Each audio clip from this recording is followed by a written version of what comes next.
Alright, this is going to be a quick tutorial on how to use SWOP, which is the Summoner's War optimizer. Now, in order to use this optimizer, you're going to need your player profile, which is in a JSON format.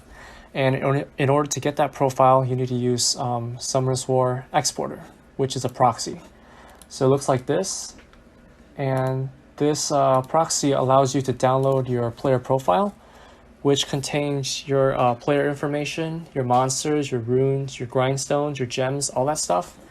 And that will allow you to simulate every single rune combination that you have with your runes on every monster. So first step, I'm going to import. And after you click import, it's going to take a little while, but there's going to be a pop-up right here that shows you that it successfully imported all your runes and your monster data.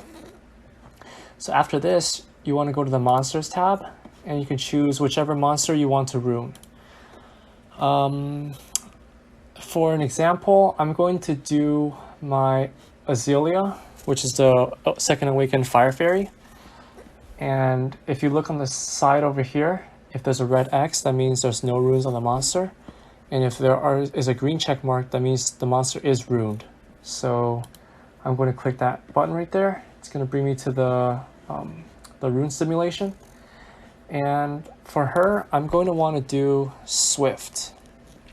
Now you can select all of the runes here, but from my experience, I usually don't like to do the 2 rune set. For example, on a damage unit, some people do Fatal and Blade, but I would like to leave the Blade out on purpose, just because sometimes with a broken set, you can actually achieve a higher, for example, for Blade, you get a critical rate bonus of 15%, but sometimes with a broken set, you can actually get more than 15% with a broken set. So I like to leave that out just so I can see all the possibilities in case there is a better broken set alternative. Now, after you select the main sets, you want to go over here and you can select the properties. So for her, since she's a stripper, I want her to be fast. So speed is quite obvious. And I have a lot of speed runes that are not exactly HP or def, so I'm just going to leave that blank. If you leave it blank, that means all of these possible rune stats can be used in your combinations. Same with here. Next step, I'm going to go down here and click Optimize.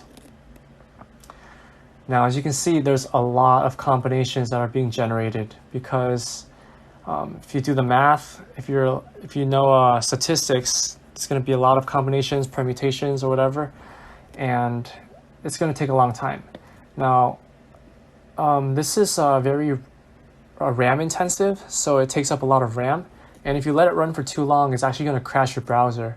So, as you can see right now, it went to 4 million and I terminated it, but some computers can take more, some computers can take less.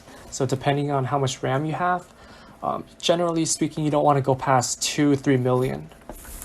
Now, since this is a problem, there's something called filters.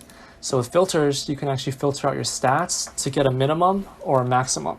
So for example, for a monster like Juno, if you don't want too much resistance, you can do a maximum of like 20 resistance or something. And then it won't show any results that are greater than 20 resistance.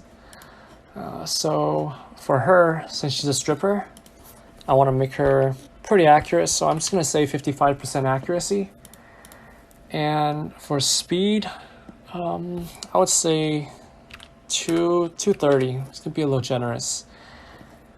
And down here, you can see there's 3 tabs. There's actual stats, which will simulate the main stats of whatever your runes are at right now. So for example, if you have a +9 rune, it'll generate the stats with the +9. And there's also a +12, which will simulate the stats if the rune was a +12 and then a +15. Now, what I like to do is I always set the +15 just to keep things really consistent. So as soon as I click the +15, it starts computing and it will generate all the possibilities. Sometimes it takes a while, and even with the filters, if it still goes to like a really, really large number, they also have a focus feature right here, which is an advanced filtering. So you can choose up to 5 stats to focus on. And since she's a stripper, I'm going to want speed and accuracy mainly. So I can do speed and accuracy. And then you can use a search depth to determine how deep of an iterative search that you want to go. So 10 is by default. Generally speaking, the higher the number, the more in depth it's going to search, but it's going to take longer. So starting with 10, you can see there's 194,000 estimated combinations. But if I do 30, there's 32 million. So I can start with 10. And then it will show me, oh, I only have 8 builds, which means I only have enough runes for 8 different combinations. So I'm going to intentionally lower the requirements just so I can get a little more results to show the filtering feature. Ooh, 200 speed. Okay, so based off of what I selected, you can see that it generated 11,568 builds. So these are all the different combinations, and it's shown down here. So you can see the rune set is Swift. And if you have a 2 rune set like Swift and Energy, it's going to show Energy, but these are all just Swift for now. I'm going to scroll and see. For example, right here, you can see a Swift and Shield.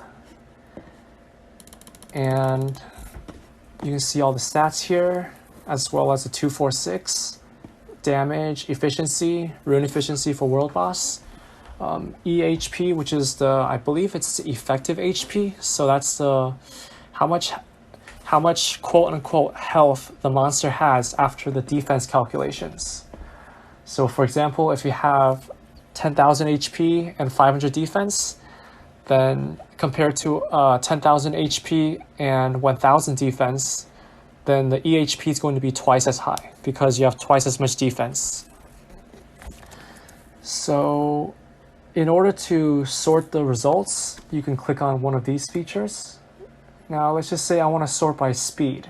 So we click it once, it sorts it in descending order from highest to lowest. If you click it again, it searches from ascending. So 200 was my minimum.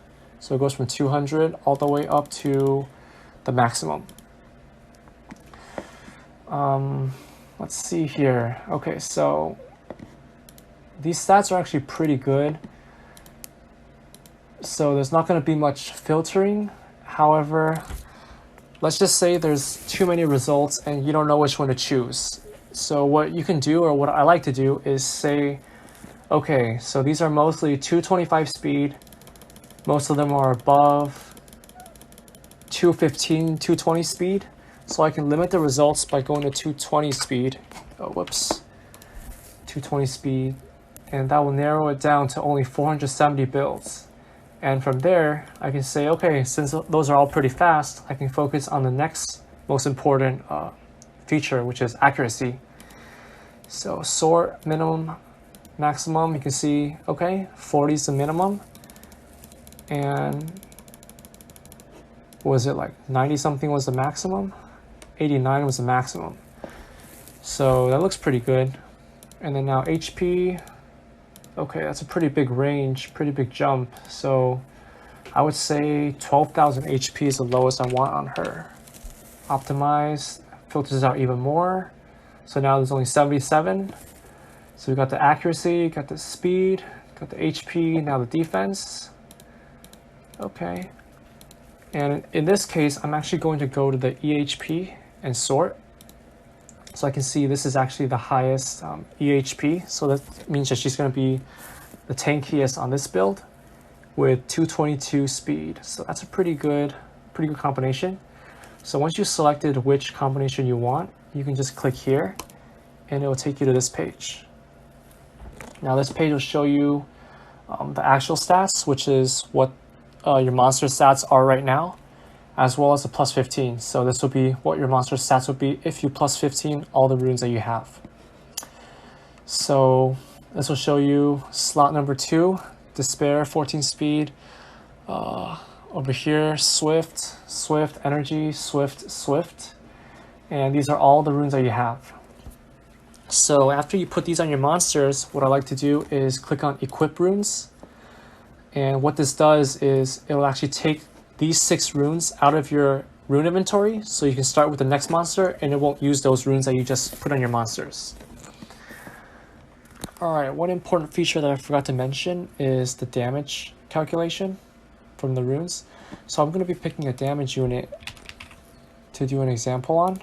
So I selected Katarina, and for example I want to do Rage on her with attack, CD, attack, and I plan on removing the runes off of Lyn. So I'm going to be inserting Lyn here. So if you enter any monsters here, then it's going to include those monsters' runes inside your calculations. Now, I'm also going to do 70% critical rate, and I think that's pretty much it for her, and click optimize.